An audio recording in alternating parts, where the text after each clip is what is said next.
ভারতের একটা ছোট্ট গ্রাম, আর সেই গ্রামে বাস করত এক দরিদ্র কৃষক। নাম তার রামু। সে ছিল খুবই গরিব ও অসহায়। তার বয়স প্রায় 40 বছর। তার একটা ছোট্ট পরিবার ছিল, আর ছিল কিছু জমি। তার পরিবারে ছিল তার স্ত্রী গীতা ও তার 11 বছরের মেয়ে ঝিনুক। গল্প শুরু হয় রামুর বাড়ির রান্নাঘর থেকে। ধোঁয়া দেখেই বোঝা যাচ্ছে যে রামুর স্ত্রী গীতা এখন রান্না করছে। তাহলে চলো দেখি রামুর জীবন কিভাবে বদলায়।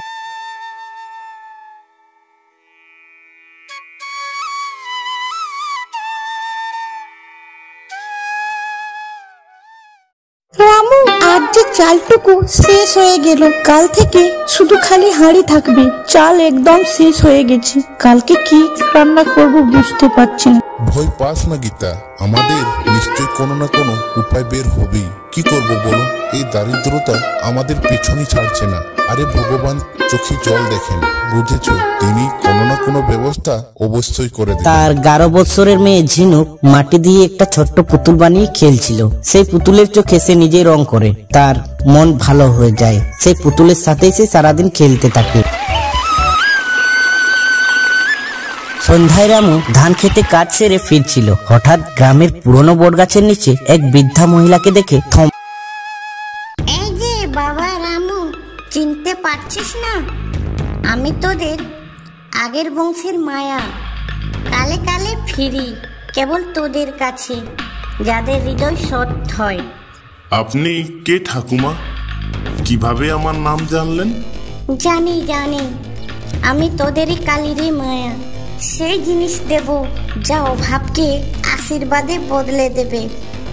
তবে নিয়ম মানতে হবে, সত্য বলবি, মনুষ্যত্ব রাখবি। চন্দ্রমালিনী বৃদ্ধা মহিলাটি তার হাতে এক মাটির কলসি দেয়। সেই কলসি দিয়ে মহিলাটি বলে, এই কলস যখন যা বলবি তাই দেবে। তবে লোভ করলে সবকিছু শেষ হয়ে যাবে কিন্তু। রামু কলস নিয়ে ঘরে আসে।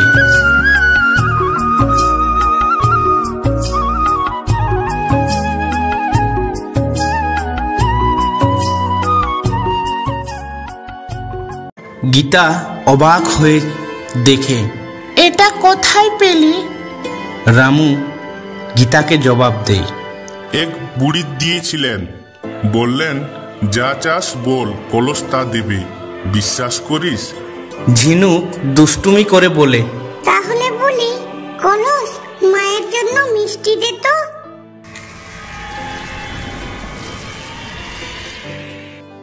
কলসের ভিতর থেকে মিষ্টি পড়ে।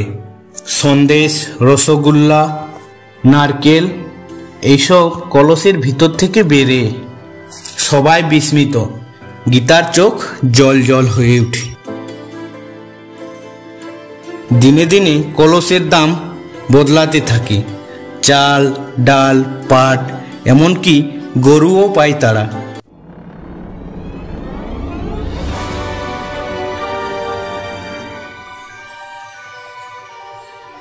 গ্রামের একজন জানে না কিভাবে রামু ধনী হয়ে উঠল। গ্রামের এক হরিশ নামে এক ব্যক্তি সন্দেহের চোখে দেখে রামুর দিকে। সে ভাবে, এই গরিব রামু হঠাৎ এমন ধনী, নিশ্চয় কোথাও কোনো গুপ্তধন লুকানো আছে। পেছনে লেগে যায় সে।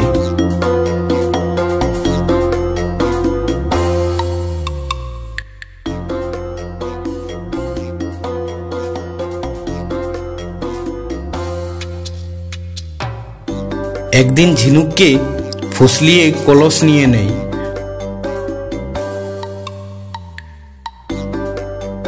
লোভ করে বলে, কলস আমার জন্য সোনা দাও, রত্ন দাও, টাকা দাও, দাও দাও দাও।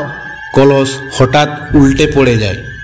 ভেতর থেকে সাপ, পোকা, আগুনের শিখা বেরিয়ে এসে হরিশকে আক্রমণ করে।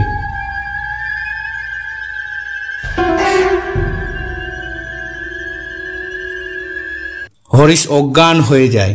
তখনই চন্দ্রমালিনী এসে বলে, এই কলস শুধু সৎ হৃদয়ের জন্য, লোভীর জন্য এটি অভিশাপ। বিধু মাসি গ্রামের ছেলে মেয়েদের নিয়ে আখ্যান বলেন।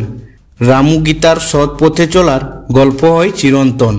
ঝিনুক হাসি দিয়ে বলে, বিধু মাসি, এখন আমরা সবাই জানি যে ভালো থাকে তাকেই ভালোবাসা দেয় জাদু। বিধু মাসি চোখের জল। হ্যাঁ মা, শিক্ষা শিক্ষা একটাই, সৎ পথে চললে ভাগ্য নিজের পথ করে নেয়। চন্দ্রমালিনী ফিরে যান, কলস রেখে যান গ্রামের জন্য। এবার সেটা সকলের জন্য, কেউ লুকিয়ে রাখে না। রামু, গীতা আর ঝিনুক গ্রামের অন্য দরিদ্র পরিবারদেরও সাহায্য করতে থাকে। শেষ গ্রামের বাচ্চারা খেলতে খেলতে গান গায়। লোভ করলে কিছুই থাকে না, বরং সত্য আর সততা থাকলে জাদুও কাছে আসে। ভাগ্য বদলাতে চাইলে আগে মন বদলাতে হয়।